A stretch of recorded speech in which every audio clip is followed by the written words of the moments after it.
I guess I'm too old school for stuff like that. I mean, the swing off basically is Major League Baseball's version of a shootout. At least they don't do that during a regular season game. Thank God this is only for an exhibition game, the All-Star game.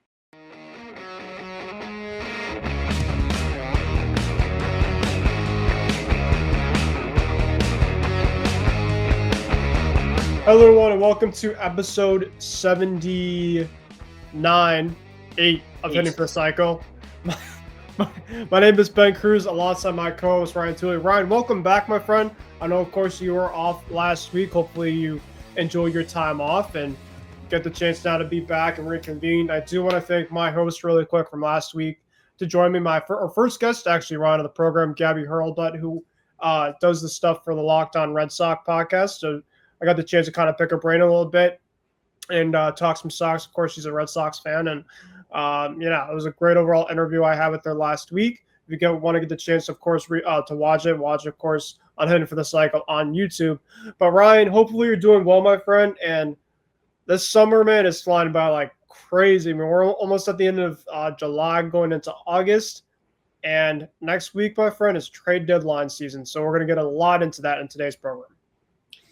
Yep, it's good to be back. I tuned into the episode a little bit over the past week to catch up on what I missed. And you guys did a good episode last week. Gabby, even though I didn't meet you in person, thanks a lot for coming on. And hopefully, you can come on again relatively soon, and the three of us can do an episode together. But yeah, July is quickly coming to an end. August is right around the corner, and the trade deadline is here. We had a big move made last night. And I'm sure there are going to be many more moves that are going to be made around the league. So it's an exciting time and a stressful time for a lot of major league teams. Yeah, and really quickly before we get into everything, I do want to mention that we will be having an MLB Trade Deadline special show. It will be kind of pretty much offset of this overall type of program here. But I do want to, of course, make that really clear. Of course, we're going to get into a lot of stuff, MLB Trade Deadline stuff. So feel free, of course, to look at all of our socials, which I'm about to give it to you guys. But we will be having a trade deadline show, pretty much going through, breaking down a lot of the stuff that will be happening on the big day, and hope to see you guys over there. So that should be really exciting. So, of course, to get into the show as usual, make sure to follow us on all of our socials at Hitting for the Cycle, at HFTC, ETB on the Empty the Bench Podcast Network, at ETB Network. Also, make sure to subscribe to Empty the Bench Podcast Network on YouTube. Follow Ryan Touhey at R2E97. Also follow me at Ben Kruse 144. Make sure to follow us on Hitting for the Cycle at HFTC ETB. Of course, you guys can find us on YouTube as usual at youtube.com/ETB Network. If, of course, you guys are going anywhere for vacation or you just are on the go, you can, of course, guys can listen to us on Hitting for the Cycle, wherever you guys may be getting your podcast from. And Hitting for the Cycle is presented by our friends over at Playback. Stay tuned for more later on in the program. All right, Ryan. So like we talked about, welcome back. And in this episode, it's going to be really mainly heavily on the MLB trade deadline. Of course, like we talked about, it's going to be next week. And we already have one big trade deadline news that happened last night from Jeff Passan. So I will break that down with you really quick before I get into some of the other stuff and the MLB trade deadline. We also will recap the Home Run Derby and the All-Star Game. We'll go really quickly into that specifically because I do really want to get into a lot of the show with the trade deadline. But the big news that happened last night. And it was a target specifically that actually had on my team's radar. Right, I don't really know about your team's radar because this guy was a first baseman. But he definitely was on my radar for sure. And that is first baseman Josh Naylor. According to Jeff Passan, he is on the move to the Seattle Mariners. The D-backs are going to be getting Brandon Garcia, who's Seattle's number 13 prospects, and Ashton Easy, who's a number 16th prospect from the D-backs. Right, I think this is an absolute great move for the Seattle Mariners. And we talked about the Mariners before the season in terms of how we felt like they needed some offense. In terms of course, we knew for a fact that with all their pitching that they had, Brian Wu, Logan Gilbert, George Kirby, Bryce Miller. They have a plethora of great overall arms with that overall staff. But it's their offense specifically. Of course, Cal Raleigh, of course, has been putting up, video game numbers this year. And, of course, guys like Randy Rosarena and Julio Rodriguez, of course, are kind of, leading the charge, of course, too. But they really need that lefty bat. Of course, Raleigh, of course, is kind of that guy, but they really need to kind of that guy in that middle of the order to really kind of lengthen the balance of that overall lineup. And I just think for the Mariners, sake, I think this is a great overall move. Naylor this year is hitting 292 with 897 OPS. Of course, you could put him in the 5 or 6 hole. And I think that the Mariners are going to be getting a really, really good player here in Josh Naylor. Yeah, I think it's a good move, too. The Mariners really needed some offense upgrades, and I think Naylor is a good fit for them. I mean, they were rotating between Donovan Solano and Luke Raley at first base, I think, for the majority of the season, that being the Mariners. Those were their 2 primary third basemen. So getting a power bat and low strikeout guy and Josh Naylor and a little bit of a hothead as well, I definitely think that can only improve the Mariner offense to an extent. So I think it's a good move. But the Mariners can't stop here. I think they need to get another bat or 2 in that lineup. There are some names that stand out to me of guys who could potentially be a good fit for the Mariners. One of them is Ryan O'Hearn from the Orioles. He could possibly be another good addition to that Seattle offense. And maybe also Ryan McMahon from Colorado. We'll talk more about some of these possibilities later on in the episode. But regardless, Naylor, I think, is a good start for the Mariners at the trade deadline. So already I think they're a better team with Josh Naylor. Naylor, like I said, possesses some power. And he's a pretty solid first baseman, honestly. He's not too bad at first base. So overall, I think it's a very good move for the Mariners. But they can't stop here, like I said. They need to keep going.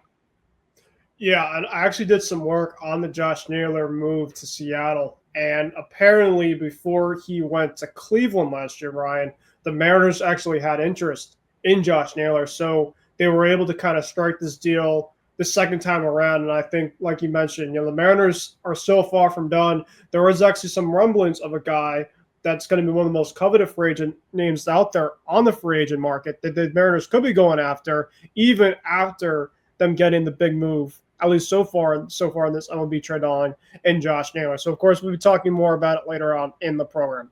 All right, Ryan, since you weren't on last week, the Home Run Derby and the All-Star Game, of course, were from a couple weeks ago. Just your overall kind of quick thoughts. Of course, we don't have to go into every single round in detail of the Home Run Derby. If you want, of course, watch that somewhere else. But we just have so much other stuff we want to talk about. Ryan, what do you feel like in the Home Run Derby? I know, of course, we went into overall predictions. I did pick the winner right. It was Cal Raleigh. Mm-hmm. I know, of course, I didn't get this chance to stay up the whole entire time because I had to be at work at 5 o'clock in the morning. Like a lot of times for my work. So I was able to watch the majority of it until like the ending. But of course, the longest home run was from O'Neal Cruz, the 513 piss missile. I'm not surprised about that. I actually picked O'Neal Cruz to have the in terms of exit velo. I had him to win, and then James Wood, I had him something else. But congrats really quickly to Cal Raleigh. I think this is really not a shock, but guys like Junior Caminero really put on a massive show. Brent Rooker put on a great show. I thought overall, Ryan, the Home Run Derby was pretty good. Oh, all right. I honestly kind of felt the opposite, to be honest with you. I mean, congratulations to Cal Raleigh on winning the Home Run Derby. It's a very magical season for Cal Raleigh. But I honestly was kind of bored by the Home Run Derby. I didn't really think it stood out to me that much. That's just my personal opinion. I got no problem with anybody who thought this was a very good or entertaining Home Run Derby. The biggest problem I have with the Home Run Derby, I think, is that the first round just takes so freaking long. The first round takes like an hour 20 minutes. Like they got to do something about the format of this thing, man. It's too much. I don't know if they have to reduce the number of participants in the Home Run Derby, maybe, or maybe lessen the amount of time that they have in the first round. I mean, 3 minutes. I mean, I would maybe shave a minute off of that. The thing is, too, is with of course the time clock, right? They're using the time clock. It used to be like you had a certain time clock, and people like you look at Jazz Chisholm for an example. Jazz Chisholm only had 3 homers in this home run derby, and he took a lot of pitches before like he would swing. So like they used to never get away with that. It's usually like, all right, just take your hacks and go ahead. But like, yeah, I think I should have kind of rephrased it in terms of I like the way the kind of overall derby went, but I do agree with you that the formatting is really long. I think that's the participants too. I mean, I think that they just have way too many participants. Maybe just like do it earlier. They started at what, 8 o'clock? If you're gonna have that many participants, have it at like 6. There's nothing else beforehand that's really going to interfere with it unless you're having like you had like a little concert or whatever beforehand. Like you don't need to have that. If you're gonna have that, like do it like earlier on the day. Like it's the All-Star game festivities anyway, and people don't really. No offense to the people that are doing a concert, but people care more about the home run derby than the other stuff kind of outside of it. So I do think that if they want to have this, I just think that for an audience perspective, do it a little bit earlier throughout the night. Yeah, I mean, it was too long. The first round takes longer than any other rounds in this home run derby. I understand it because it's the beginning and you got more people involved, but still, I mean, they got to do something about this. Like, you can't keep going. The home run derby can't keep being like this year after year. I mean, I mentioned it. I've been vocal about how I wish they would just go back to the old format of how they would have 10 swings. And, I mean, guys, I think were a little more selective, obviously, with the pitches that they got back then, but they also put on more of a show, because now with a pitch, with a timer, guys are, trying to hit as many home runs as possible, and they're going to get exhausted very quickly. I mean, I think that's what happens more so than anything else. I mean, some guys, it's more natural and they don't have much of a problem hitting home runs as much, but other guys don't have that same trait. Whereas, if you had, the regular 10 swing, you had the 10 swings back then, you were able to take your time a little bit and you were able to hit more home runs. And, time may have, still been a little long back then, but it was more entertaining and there were more home runs and fans, I think, were more into it. So, yeah, I think they got to do something about this.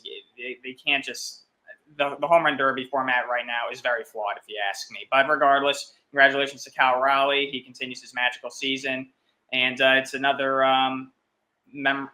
memorable piece for his career. And that video that was published of him when he was 8 years old about how he's the home run derby champ, dreams do come true. Yeah, I forgot about that. Maybe another reason why too I liked it was because I not only picked the winner, but I won $120 specifically from DraftKings with it. So I guess that was maybe it. So yeah, in terms of the All-Star game, I thought the All-Star game was gonna be a snooze fest. I'm not gonna lie. I thought I was looking at, watching it, I think it was 5-0 National League. Of course, the pitchers and stuff, they're going to really only just go one inning. That's really just kind of it there. That's really, they get their work. I mean, Paul Skeens went the first inning and he was out, right? 1, 2, 3. Some guys specifically go a couple batters. Some guys specifically go forever. It just obviously just kind of depends. But yeah, I mean, credits to the American League, right? They were able to find a way to come back. I did not expect it. I literally was at work. I was just like, I'm expecting probably the National League to win 5-2, 5-3, and they made a comeback, and they happened to have Ryan a swing off, which I thought was pretty cool. I mean, from what's I've been kind of gathering, that the swing up was something that was really big. I think the only critique about it was a lot of the players left already early from it. So guys like Aaron Judge and Shohei Ohtani, I think a lot of people want to see guys like them. However, when the swing off happened, they announced specifically the 3 guys that were doing. The American League, it was Jonathan Aranda, which, no offense to Jonathan Aranda, I think if you're going to have the best 3 guys in the American League, Jonathan Aranda, I would not put there, but that's just me, I guess, just my opinion.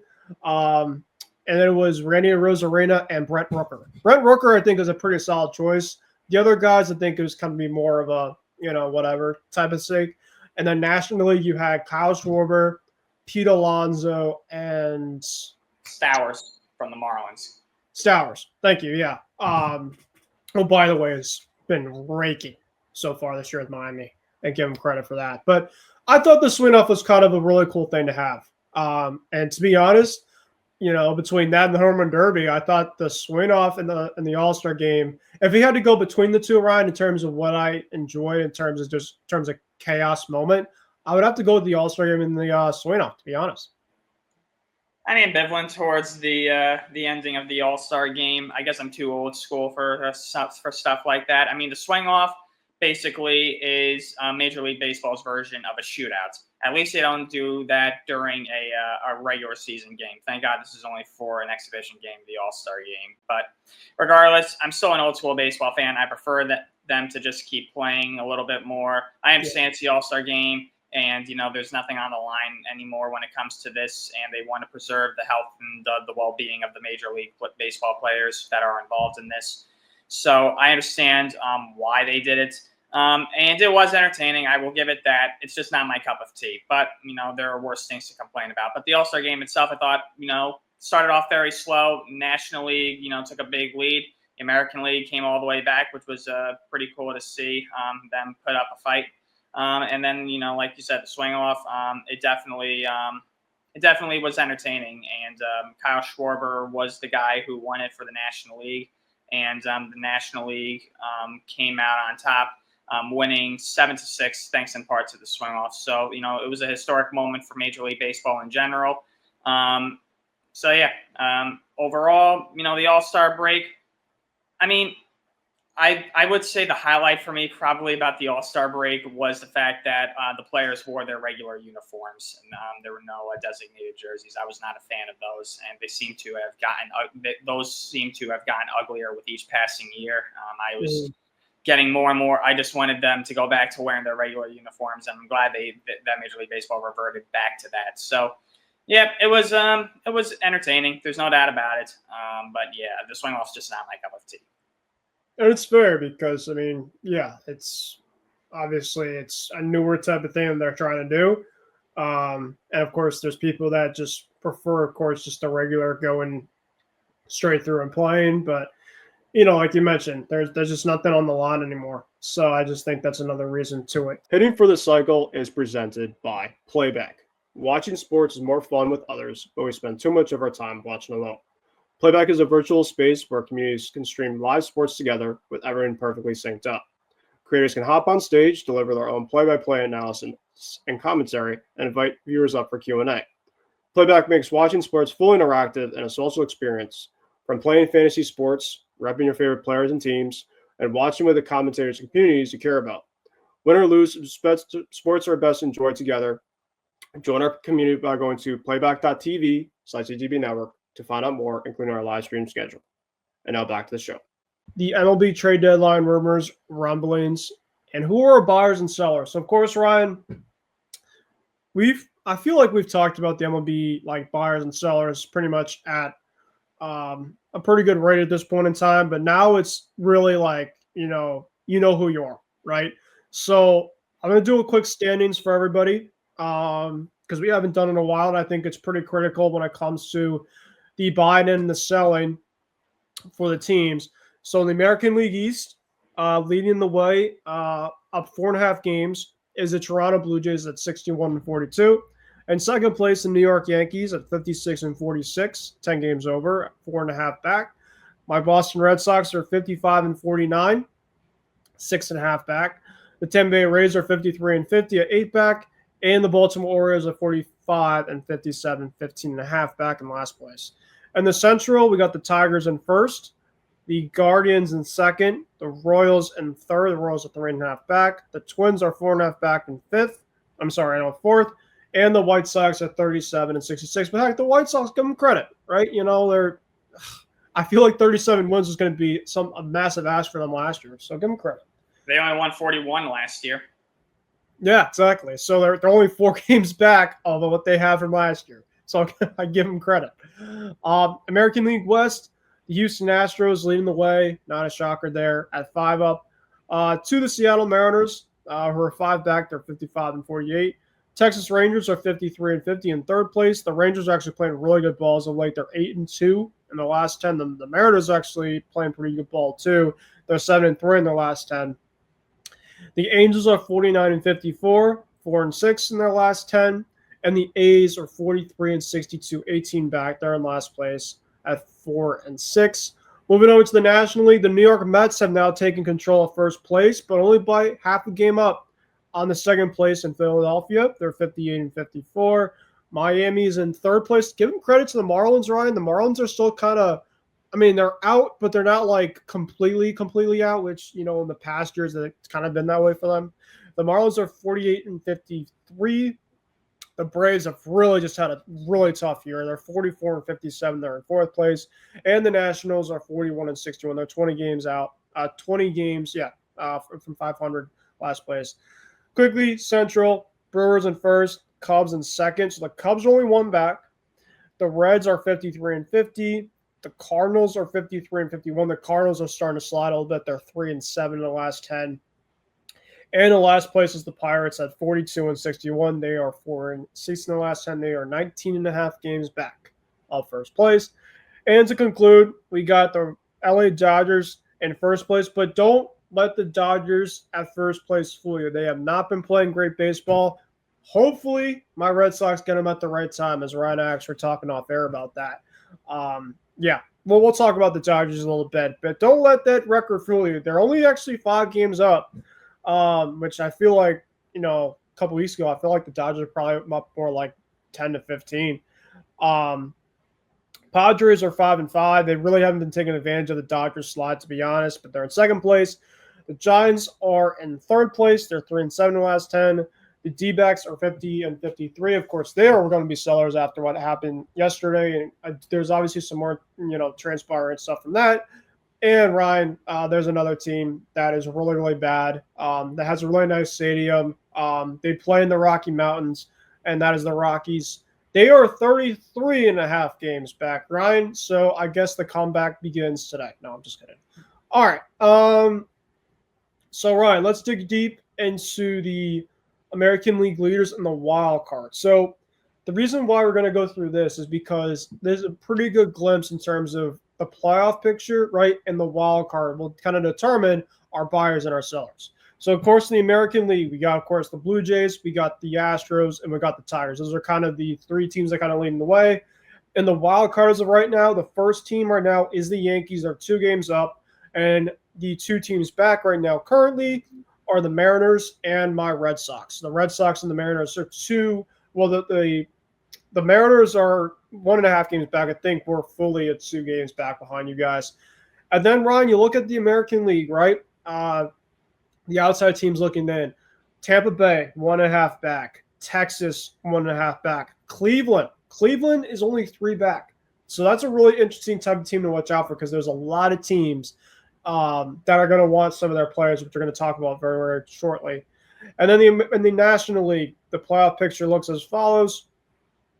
The Brewers, the Dodgers, and the Mets, the 3 teams currently leading right now in their divisions. And then in the NL wild card, the Cubs are number 1, 5.5 up. And number 2 is the Phillies. Number 3 is the Padres.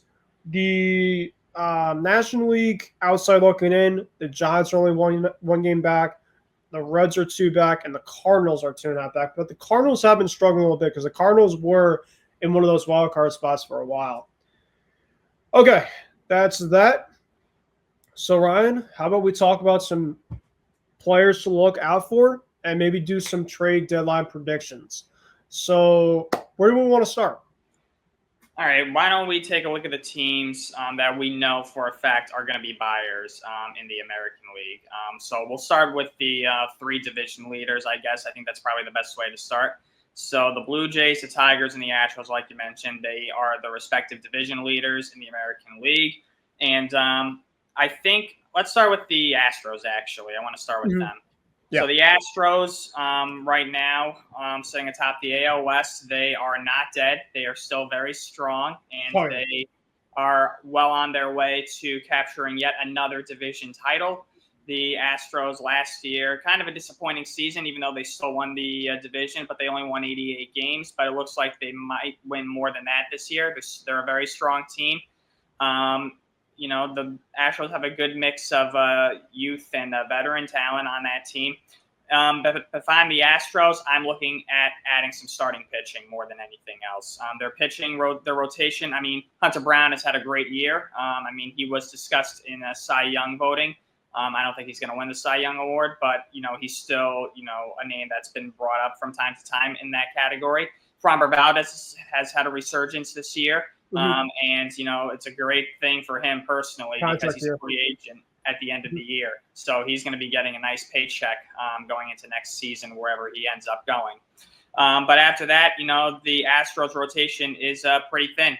They don't really have a lot of depth behind those guys. They have Ryan Gusto and they have Colton Gordon. So the Astros, I definitely think, could use another arm in that rotation. And to find the Astros, I'm looking at guys like Zach Gallen, Merrill Kelly, Sandy Alcantara. I know Alcantara and Gallen have had pretty tough seasons. However, with the Astros and their ability to turn guys around, I mean, look at what happened with Justin Verlander when he came over to the Astros all those years ago. He was having a rough season with the Tigers, and he had a couple of rough seasons beforehand, and he completely, reinvented himself with the Astros and resurrected his career. So, I think the Astros, are able to do that. If I'm the Astros, like I said, I think I'm looking towards adding pitching. And if I had to take a guess or a prediction, I'm going to say Zach Gallen goes to the Astros. I'm pretty confident that's the guy that they're going to get. I think they want a big name too, especially in that rotation. So I predict Zach Gallen's going to go to the Houston Astros. That's a good one. And speaking of the D-backs, Zach Gallen and Merrill Kelly, after, of course, Josh Naylor went to the Mariners, there was a report right after from Francis Romero, who, of course, I think is a Dominican reporter. Of course, he does have some inside credible sources. So, of course, don't, take this with a grain of salt, but there is, of course, there should be some stuff to it.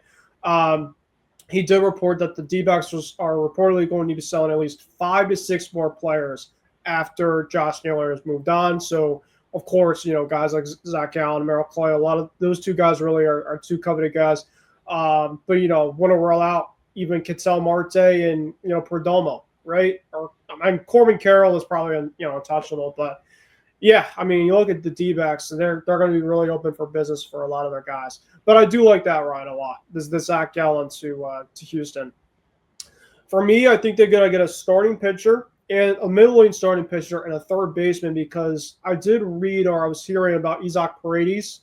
I don't know if he's injured or not, but it's funny enough that I mentioned about Paredes because one of the Romero was reporting that potentially Eugenio Suarez and the Astros might be having some interest there.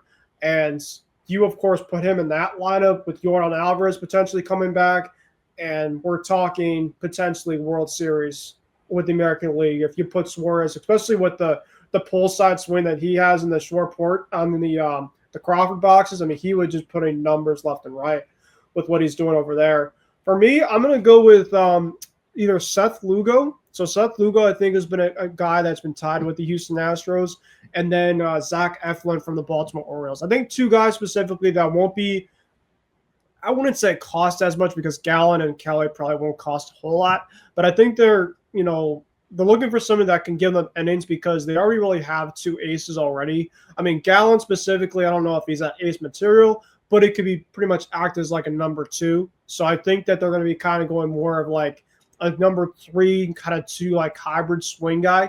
And I think that Lugo or a guy like Eflin, even like a Mitch Keller from Pittsburgh, I wouldn't rule it out. I don't think there's been a lot of ties with Mitch Keller in Houston, but I do think my prediction specifically is for pitching. I think they're going to get Seth Lugo or Zach Eflin. In terms of for their, honestly, Ryan, I did say third base, but they need some help in the outfield, honestly, too.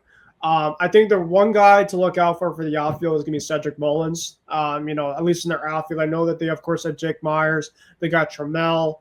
They, of course, got some guys, but in terms of their outfield production, they're just not getting a lot specifically that wise. And Cedric Mullins isn't a guy that isn't going to give a lot of pop, but he'd probably be given a lot better in terms of what they can give, say if a guy like him is on the move there. Actually, thinking about the Astros, if they don't get Gallen, because Gallen is a free agent at season's end regardless, and like I mentioned, Framber Valdez is also going to be a free agent. So maybe the Astros, if, maybe they would like to preferably get a guy who's still got a couple of more years under contract, rather than risk losing 2 guys from the rotation next year. So I guess if you think about it that way, maybe they would go after somebody like Keller from the Pirates, because he still has a couple more years under contract. He's not a free agent until 2029. So Mitch Keller could be somebody that the Astros pursue. But also, like you mentioned, the outfield could also use a little bit of an upgrade. I like the idea of Cedric Mullins. Another name that could possibly be somebody that could go to Houston, possibly. I don't know what you think about this. Maybe Luis Robert from the White Sox, possibly. Mm-hmm. I mean, he's had a couple of rough seasons. He's had a hard time staying healthy. But he's been hitting better as of late, and so maybe that they can pounce on that. And he's got some pop. Doesn't take much to hit a home run in the Crawford boxes in Houston. He could be another dangerous bat in that Houston lineup. So that's another name that I think the Astros ought to take a look at if I'm them. But, there's some possibilities that the Astros can go in, or some pathways for them. But they definitely need to upgrade their starting pitching, and they could definitely use another bat or 2 in that lineup. So we'll see where they pivot. But regardless, the Astros, they're going to make the playoffs again, and they're in a good spot. Yeah. All right. So I guess we'll kind of just we'll flip-flop a team. So I'll go to my Red Sox, of course, because, of course, we're out here. So this is kind of like a team report, like needing MLB trade deadline. So for the Red Sox, the biggest thing that the Red Sox are having right now is, of course, they're the 3rd team in the wild card. I think that this point in time, I know, of course, I guess I kind of have to put like the team report kind of like mixture on with it, because it kind of leads into in terms of if they're going to buy or sell. But they just played the Cubs in Chicago and they played the Phillies. They lost both series, but they were able to find a way to at least take 2 of 4, which I feel like is kind of a miracle, kind of given the way that the Cubs have been playing all year and the Phillies. See what you want about the Phillies, even though the Phillies, of course, have been kind of slumping here in their last couple of weeks, and actually the Phillies will be playing your Yankees around this weekend. The Phillies their offense is so good. I mean, they are so good. And personally, I think that they might get somebody else in their lineup. I mean, Bryce Harper, Schwarber is just hitting absolute bombs, but I'm not surprised about Trey Turner. Their lineup is so good. But I think the Red Sox need to get another guy behind Garrett Crochet to kind of anchor that top end. And they have to get a first baseman. So I think that those are kind of the 2 things. Now, they could go after a reliever. I don't think it's their massive need, but I do have some names in the relieving market that might not cost as much, that if they want to kind of go in that overall relieving market, so be it. I know a lot of people are talking about Jarren Duran, right? There was actually, right before we came on here, there was a trade proposal from the Padres that involved Jarren Duran. It was going to have Jarren Duran go to San Diego, and the Red Sox were going to get Dylan Cease, Salas, and some other prospect, and the Red Sox rejected it. So I guess it's kind of partly tells me that the Red Sox don't want to go for rental pitchers, which is kind of smart, because, I would love Cease, and I think the Red Sox have had affirmation for Dylan Cease in the past. I don't know specifically if they want to go for a guy like him, but I do think he would be a great guy to have, to anchor with Garrett Crochet. My guy right now is so I got a dream overall target for a pitcher, and then my realistic. So I really want to get Joe Ryan from Minnesota. I think that Joe Ryan, if Joe Ryan was going to get traded, Ryan, I think, and I don't want to even be a biased homer, but I think that the Red Sox, in terms of their farm system with the way it is right now, they have the assets to make a deal happen. I just don't think the Minnesota Twins with Joe Ryan, he's one of their best guys to have on their team. It doesn't make sense, of course, for the Twins' sake to trade him. Of course, if they do trade him, they're going to get a lot back. And the Red Sox, of course, can make that happen. So I'm pretty much kind of going on the sake of the Red Sox are not going to get Joe Ryan, even though I'd like to see it happen. So I think Mel Kelly is definitely a guy that the Red Sox are high on, and Mitch Keller. I think those are kind of 2 guys where they don't have to go too crazy in terms of giving up assets. They can kind of slide in, and then obviously, maybe they can extend one of those 2 guys. I really just don't think they want to go out for guys that are crazy, especially with the Garrett Crochet. They already kind of did that, already in this past offseason. And then the relieving market, I think that they're going to go out and maybe get a guy like Griffin Jacks from Minnesota, or a guy like maybe like Steven Matz. I know the Cardinals are kind of slide a little bit. I would have said Ryan Helsley, but I think that with Aroldis Chapman, I think sticking around, and they obviously got Jordan Hicks in their back end and Garrett Waylock. They don't really need to have a guy kind of in their back end. They really just kind of have to go for like some middling guys. So that's what I have for the Red Sox right now. Ryan, I will let you take it to you. What do you think about my Red Sox should do at the deadline? I agree that they need to add a little bit to that bullpen and to that starting rotation. The Red Sox, they definitely need some help pitching wise. I think their lineup for the most part is pretty strong, but I think you can never have enough pitching. And the only guy who I would, if I'm a Red Sox fan, the only guy who I would feel really confident about, like you have a much higher chance to win the game than lose a game when it comes to your rotation is Garrett Crochet, obviously. So I think, getting, I wouldn't say like you don't need the biggest name, I'd say, but you definitely need a capable number 2, number 3 starter. I mean, I know I brought up Gallen with the Astros. I mean, I don't know if the Red Sox are necessarily going to get. Yeah, I guess that could be a possibility. Because another thing too, right, to keep in mind, the D-backs, their GM, I think, has some ties with the Red Sox. So if they do want to, of course, do business, I would not be shocked. That's why I actually mentioned Merrill Kelly, is because the Red Sox and D-backs, I feel like, have had some pretty good business in the past. I did forget to mention the first baseman market, Ryan O'Hearn. That's, of course, what the Red Sox should get at first base. All right, I'll take it back to you. I don't know if the Orioles want to do deals with a division rival. I don't know if O'Hearn necessarily would be going to Boston. But regardless, the Red Sox got Crochet locked up for a while. So, they can afford to, sacrifice a little bit to get a guy who's a free agent at season's end. So, right. That's that. So, yeah, I definitely think pitching is the way to go if you're the Red Sox. I think Joe Ryan would be a nice fit for them. I don't think he would, necessarily light up the sky necessarily, but I think he's a solid. What's that? Yeah. I said he's pretty good. He's very good. If he is out there, he would be easily you talk about really good transaction moves. The Red Sox could be getting the best overall pitcher if they did move him. Yeah, I think Ryan's good. I guess I haven't seen him enough to say that he is tremendous. I've seen him pitch a lot too, so I kind of know firsthand. I guess he shoved really against you guys. I guess he shoved against you guys. Really? Yeah. Like I remember I was at the game. I think it was opening day at Fenway, and it was against the Twins. And I'm like, who the hell is Joe Ryan? Like this guy's just shoving. And he's throwing high 90s with his fastball. He has a really good changeup, a decent splitter. I saw him, of course, pitch for the All-Star game this year. Yeah. And another thing, too, is you could be able to get Ryan under term for another couple of years and extend him. So if you got Garrett Crochet and Joe Ryan as your number 1 and 2, you're in business. But like I said, I just don't see it happening, but I would love it. Yeah, well, we'll see where they pivot. But, the Red Sox, regardless, they do need another arm or two in that rotation, and they could definitely add a little more depth to that bullpen of theirs to get to Chapman. So, the Red Sox, I think, have enough bats. Maybe adding one more bat wouldn't hurt. But regardless, I think for the most part they're all right. But they need the pitching is where they need to improve. What's that? Who do you think that they're going to get for pitching or for pitching, first base, like just a guy in general? For pitching, okay, so Mitch Keller, Merrill Kelly, Dylan Cease. Oh man, there's a lot of ways that they can go. It's not easy when you have all these possibilities to think about here. Yeah.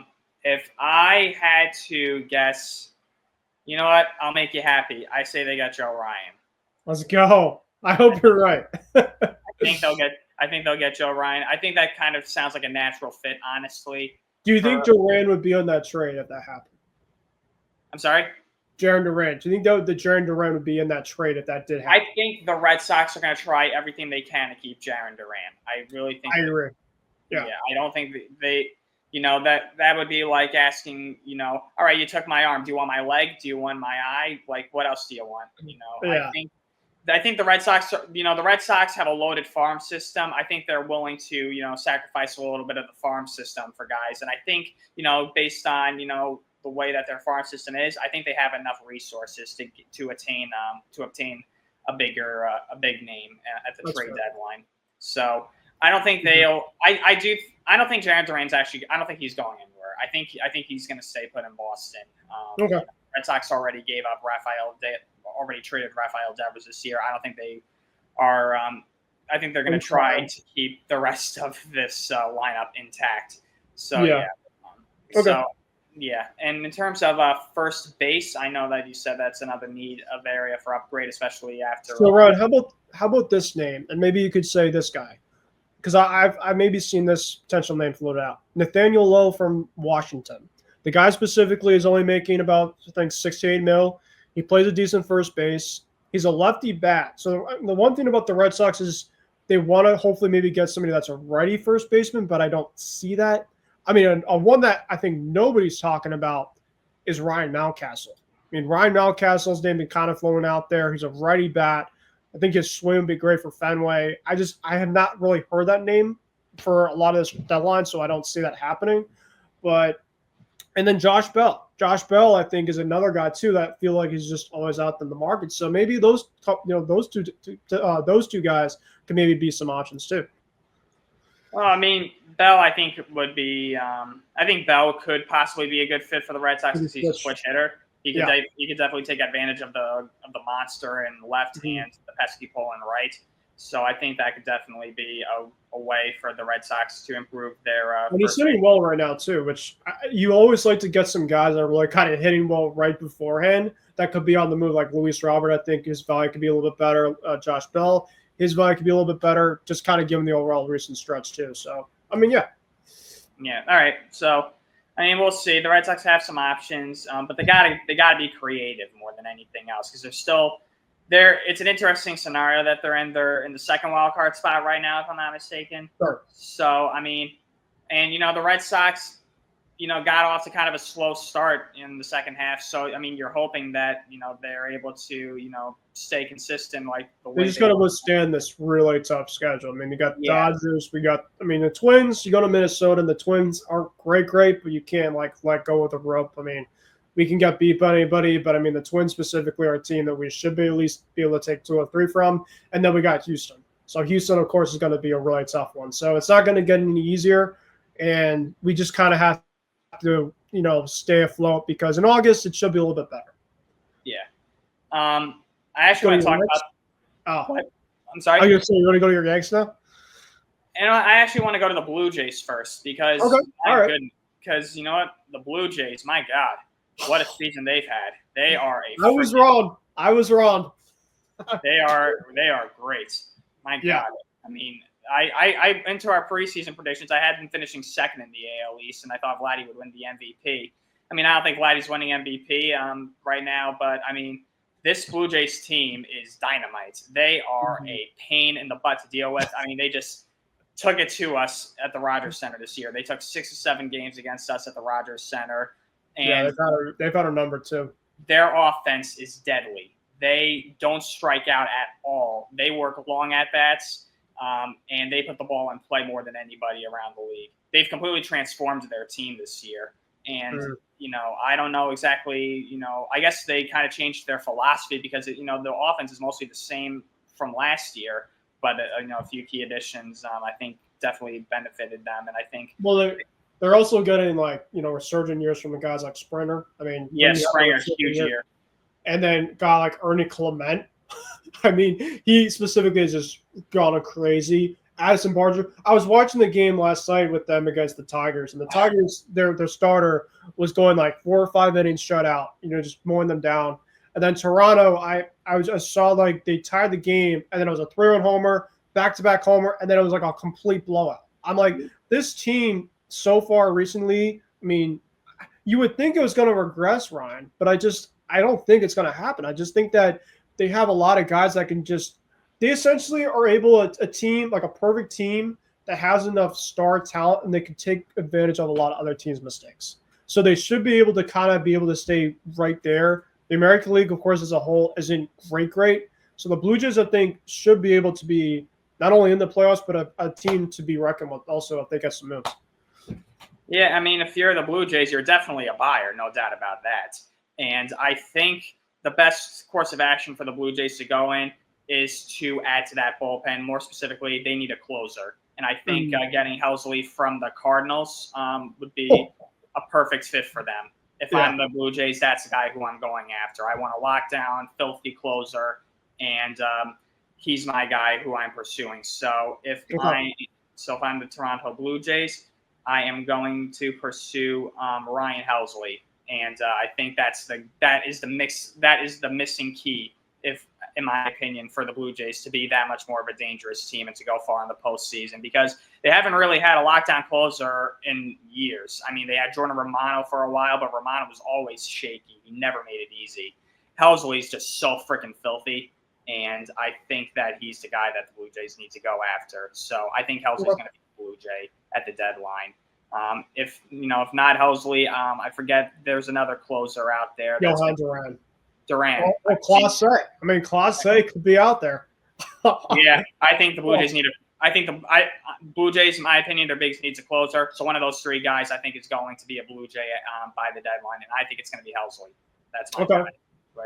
I think Jeff Hoffman's actually been really, really good in that closing spot. So I think they might go setup man or kind of like a hybrid guy. This is a perfect guy, Ryan, for them. David Bednar from the Pittsburgh Pirates. He's another guy. Yep. He can close. He could be a reliever. He didn't have really great stats in the last couple of years, but he's really kind of gone back onto what he was from a couple of years ago. And he would be a perfect fit for the Toronto Blue Jays, David Bednar. And then I do think that they get one more pitcher. And my target for them in the starting rotation is Zach Gallen. You put him with guys like Bassett and Scherzer. I mean, Scherzer, of course, is not like the number 5, but he's even doing fine too. Scherzer, he's still kind of got a little bit. Gossman, Berrios. So I think that they got another guy in the rotation, especially when Scherzer, of course, he's getting a lot older. So, kind of take his innings off and stuff like that. Maybe put him like more of like a long relief, and then get a guy like David Bednar in their back. Yep, that's the way I think the Blue Jays need to go. I mean, their lineup, I think, is solid enough. I don't really know if they need to add another bat or anything like that. I mean, the Blue Jays, even their big power guys like Vladdy, he doesn't have too many home runs, but, the Blue Jays, they just play scrappy fundamental baseball. They just hit. They hit lots of doubles, lots of extra base hits, even triples. They have a lot of speed. They're very aggressive. They look for openings and they take advantage of them like almost every single time. So I think the lineup is pretty solid. I wouldn't really touch the lineup. I mean, and I looked at some of these guys. I mean, the biggest names in that lineup are Springer, Vladdy, and Bichette. Everybody else is kind of almost an afterthought, but they're all like workman-like team guys, and they just work very well together. I mean, Addison Barger, Joey Lopafito, Ernie Clement, Davis Schneider, Alejandro Kirk. I mean, these aren't necessarily stars, but they are all having great years. Alejandro Kirk, what a year he's had for the Blue Jays. I mean, a lot of guys are having great years. Right? He was an all-star, Yeah. For a guy who looks like, you look at Alejandro Kirk and you're thinking to yourself, this guy can't beat me, but he beats you every time. Yeah, he can't run for shit, but man, he can hit the ball. He can hit the ball when he wants to. He's not a big dude. He's only, I think, like 5'8", 5'9", but he can hit the ball a mile away. He's like the catchy version of Altuve. Yeah, basically. So, the Blue Jays, great season for them. And it looks like they're returning to the playoffs. And right now, it looks like, and, they're a very good chance right now with the way they're playing. They could win their first division title in 10 years. So the Blue Jays have had a very good year. And the American League East division winner could continue to be a revolving door with each passing year. It's like I can't remember the last time no one's repeated as AL East champion since the Red Sox in like 16, 17, and 18. It's the last time the AL East has had repeat division winners. So it's been a while. So all right, so we're going to pretty much now, because we're kind of running out of time, we're just going to go through some names, right? And we're just going to kind of pick specifically instead, because, of course, like we said, we're running out of time. Eugenio Suarez. This, of course, is a guy that, I think a lot of teams are going to want. And I just read the recent report, Ryan. It's not a good report on your end because the Yankees really like Suarez.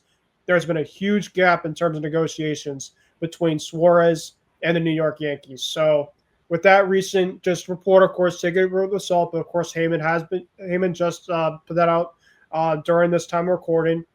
So I think for me with Suarez, Ryan, I'm going to go with two teams. I'm going to go with the Mariners or the Tigers. I think that those are two teams that really need a cornerstone third baseman. And I think I have the Yankees getting another third baseman specifically. I don't think they're going to go for Suarez. I think that they like Suarez's bat, but maybe it's the defense, Ryan. So what do you think about Suarez? Where do you think he goes? I agree with you there. I don't see the Yankees getting Suarez. I think he's either going to be going back to Seattle or Houston. I think he's going to the American League. I think he's going to an American League West team more than anything else. And it's kind of the Yankees are in a challenging position themselves. I mean, even if they got somebody like a Suarez, I mean, sure, it's another power bat, but I mean, I honestly even as a Yankee fan, I don't really know I don't know what to do really. I don't know what their idea is. Well, you take Peraza. I mean, the third base right now is Vivas and Peraza. You'd have to essentially have those guys specifically be on the bench, and Suarez to be the full-time third baseman. And then, do we have something else? Never mind. I'm sure you're not happy to look at this story. We just got a notification. We just got a message from a friend of ours, and he sent us a tweet from X. Basically, was it about the Jarren Duran? Yeah. Yeah, no, I saw that. Listen, we could talk about that off the air. I'm not happy. I'm just kind of like there might be some more to that. Yeah. So Suarez, I think we're gonna have. That's not a Yankee. I think he's going to be either, for your sake, definitely probably somewhere in the American League. Sandy Alcantara. We have not really talked about Sandy. My team is a perfect team for Sandy, and that's the Cubs. The Cubs specifically are primed specifically for, potentially a trip to the World Series again. And they lost Justin Steele. So, I mean, they have Shota, they have Matt Boyd, they have a couple guys. But I think that for me, Sandy Alcantara is going to be a Chicago Cub.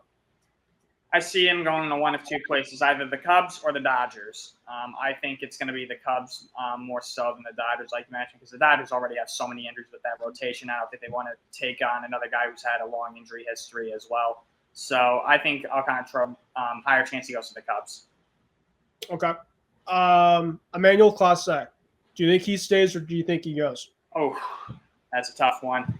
The Guardians, they were playing really bad baseball a couple of weeks ago. They had lost, I think, 10 in a row. And then they won like 10 of 11, if I'm not mistaken, to kind of get back to 500. So, but unfortunately, I think the damage was already done. I think it's kind of too late for them to salvage their season. I think it's better that they sell than buy. That's the case. If I'm the Guards, I'm looking to trade Class A. If he gets traded, I think he goes to the Dodgers. Me too. The Dodgers specifically, it just feels like a Dodgers fit. They might call for Stephen Kwan. Stephen Kwan, yes, he is out there. I just don't know if he's going to be physically tradable because he just doesn't seem like that.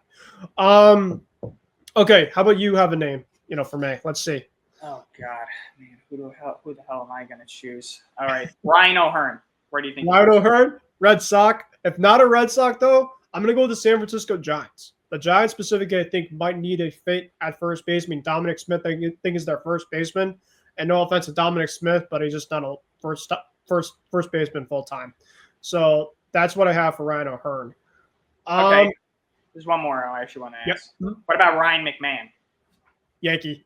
I think the Yankees are going to get Ryan McMahon. Yeah, I feel like the Yankees have had some interest with McMahon for a long time. I think that the overall trade, the Rockies specifically they're trying to get contracts left and right. They're not going to be, go chomping at the bit for, I need this so-and-so type of team. The Rockies stink, so I think that it's a better thing where, McMahon could come in, and I think that his swing too is made for the short porch. So I got him. Okay. Andrew Heaney from the Pirates. I'm going to have this guy because he's a former Yankee. You know who Andrew Heaney's going to? Where? I'm going to go with the Philadelphia Phillies. I think that the Phillies take him. You kind of put him in like the middle of their rotation. The Phillies, they have Luzardo. They really have a top three guys of Luzardo, Wheeler. They have Christopher Sanchez. Aaron Nola actually is not a great year, but you can kind of put Heaney kind of in that fifth spot. And I think to be good. Yeah, I could see that. That's a good choice. I could see Heaney going there. How about Marcelo Zuna? Oh, that's a good one. I have either the Brewers or the Mariners. If the Mariners really get him, then he could put in like being like their 6 or 7 hole. I mean, that's a really damn good lineup, kind of compared to what we were talking about. In the Brewers, they need to have some more pop. So I think that the Brewers would be a good overall fit for them. I'm trying to think. Johan Duran. Johan Duran, I do think is going to get moved, and I think he's going to be going to the Phillies. Yeah, I could see the They Phillies. need some help in their back end. I could see the Phillies. I could also see the Brewers being an option for him as well. Oh, okay, that's a good. Yeah. Yeah. Yeah. He can go to several places. But because anybody could use like a really good elite relieving arm. So, but yeah, I'll go Brewers. Why not? This is a good one. Cedric Mullins. I think Cedric Mullins is going to get moved. To me, I think he's going to the New York Mets. The Mets. Oh, yeah. I mean, we haven't really talked about the Mets in this episode that much. Yeah. So, I think they're going to get an outfielder. They're going to get some help in their bullpen. I mean, the Mets do have, I think Nimmo in they have Nimmo patrolling the outfield. It's their center field because Siri's out for a while and they have Tyrone Taylor, but they're just not getting a lot of production from their center. I think Mullins would be a good fit for the Mets. Either Mullins or Luis Robert, possibly. That could be another name for the Mets. Robert. Yeah, that's another guy we could just mention. So I think if Robert doesn't become a Met, I don't know where he'd go personally. I mean, I think he's played well recently. I guess Houston. We were talking about Houston. Yeah, possibly. There's a lot of. I mean, you never know where guys end up. I mean, the trade deadline. There are only a certain number of instances where where one guy was going to end up. It's a flip of a coin. God knows where people are going to end up. There's just only so many options for teams to go in. And there are some big names. They're mostly on the pitching end, though, in terms of bats. There aren't really many elite bats available right now around the league. So teams are going to have to get creative. Seth Lugo, where do you think he goes? Seth Lugo, I could see the Mets reuniting with him. The Mets definitely, I think, could use another arm. They've had injury. I mean, obviously they've been without Senga for a while now. I don't know. He's back. He is back. Canning's out. Now Canning's out. Yeah. So I think the Mets could use another arm in that rotation. So they know Lugo very well, and I think Lugo could be a good fit for them. I could also see Lugo going to the Dodgers. He could be another guy going there. The Dodgers like to revitalize veteran careers. I mean, Lugo kind of revitalized his career in Kansas City. So, I mean, I think he could be a good fit for LA. Yeah, I mean, I think we got through a lot of them already. Well, how about we finish off the show with the bang, though? With the bang. Let's try to make like a crazy bold prediction that could be just for throwing it out there. That we would of course like to see happen, but like we don't. I mean, it's very pretty much a long shot of happening. So for me, I'm going to go Stephen Kwan gets traded to the Phillies. You put him at the top of the order, and he kind of helped their outfield. Right now their outfield is Brandon Marsh. I mean, Brandon Marsh, no offense to him. You put Kwan, you have Kwan, Turner, you have Kwan, Turner, Schwarber, Harper, Castellanos. I mean, that would be gross. And Kwan, I think, is really playing well at the right time. So, yeah, Stephen Kwan, for me, I think, is a good type of player that I could see getting traded, but I don't see it happening. But that's, of course, a guy I would like to see.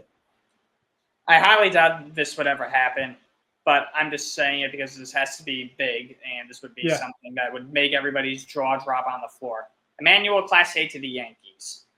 I don't think that's going to happen, but in all likelihood, that will not happen. But if that happened, baseball fans would have their jaws on the floor. Basically. It's so ironic too that you mentioned Clase because the Yankees seem to be like that only one team that sounds to own Clase. So Clase probably looks at the Yankees and be like, "Oh, I don't want to pitch." Can't beat him, join him.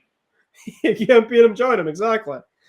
So Ryan, we're pretty much almost out of time, but is there anything else that you kind of wanted to have really quick before we call it? Do you want to do who's hot, who's not, or I guess so. I mean, we really haven't had the chance to do that in a while, so I guess we can do that. So my who is hot team. Oh, I'll let you go away for, I'll let you go first. Because I'm gonna have to think. You want me to go first, or you want to go first? Yeah, you can go first. All right. My who is hot team, the Milwaukee Brewers. They have caught fire, and they have the best record right now in Major League Baseball at 61-41. They had won, I think, 10 in a row or 11 in a row. I mean, that streak was snapped a couple of nights ago by the Mariners. However, they just won the following game. And the Brewers have surpassed the Cubs in the NL Central. Every year you think the Brewers are toast, and then they just come right back and out of complete nowhere. And again, the Brewers, they don't have the biggest names in baseball, but they just do what they need to do to get back to contention. So, yeah, the Brewers are hot. I'm going to go with the Mariners. The Mariners are kind of staying with it. They just added Josh Naylor. They're 7-3 in their last 10. They were the team that actually snapped the Brewers' winning streak. So I'm going to give the Mariners a little credit on this week. I'm going to go with Seattle. My who is not team, it's the St. Louis Cardinals. The Cardinals have completely fallen off. They just got their doors blown off by the Colorado Rockies. So, yeah, Cardinals, you're going to be in sell mode, my friends. And my who's not team are the Detroit Tigers. The Tigers, they got a large lead in the AL Central. They don't have to worry about losing a playoff spot. But, my God, the Tigers have been playing some pretty bad baseball. Going into the All-Star break and after the All-Star break. Like you mentioned, They just got killed by the Blue Jays yesterday. And they got swept by the Pirates, too, over the weekend. So, I mean, the Tigers, they've hit, the Tigers, were the best team in baseball, from the beginning of the season up to the All-Star break. And now they've hit, their first funk of the year. And, man, oh, man, is it a funk. They are really struggling right now. And then players. So, like I said, we're almost out of time here. Players. So my who's hot player? Oh, man. I got mine if you want me to just. Yeah, go ahead. Okay, so my who is hot player, I got two right now. Mm-hmm. Kyle Schwarber and Bryce Harper. Those guys are literally carrying the Philly offense right now. They are hitting home runs seemingly almost every night. Schwarber especially. I mean, Schwarber has just been on another planet for a while now. And my who is not, somebody you really don't say is ice cold, Mookie Betts. Betts has really struggled this year, having the worst season of his career by far. So, yeah, no, that's pains me. Apparently, Volpe might have a higher OPS right now than him, so it pains me right now as a Mookie Betts lover and a friend. But I'll have to take a look after this recording to see if that is completely true. My who is hot is Bo Bichette from the Blue Jays. Yeah. Bo Bichette has really kind of started to catch fire. Last year, Ryan, he only batted .225 in 81 games. This year has a .280 average with the 766 OPS. So he's really been a monster part two outside of the other guys we talked about with the Blue Jays with their overall resurgence. Bichette is really caught on fire. I was going to say Mookie. That was a good one. Man, my who is not. This is always. You can still say Mookie if you want. I guess Mookie. Mookie, of course, is coming to town. He seemed to be kind of more in vibes with other stuff than playing baseball. And I don't know if he is playing this weekend against Boston. Dave Roberts. There might be like family stuff going on with him. Yeah. Apparently. So I'm crossing my fingers. I mean, hopefully everything's okay because, of course, I would love to, see him in his return. I got to see him play live in his return last time he came to Boston. But, yeah, I just want to see my guy Mook kind of get himself back because when Mook's going, my emotions are a lot better. All right. Thank you guys for watching episode 78 of Hitting for the Cycle. We will see you guys next time for next week's episode. So we'll talk to you guys then.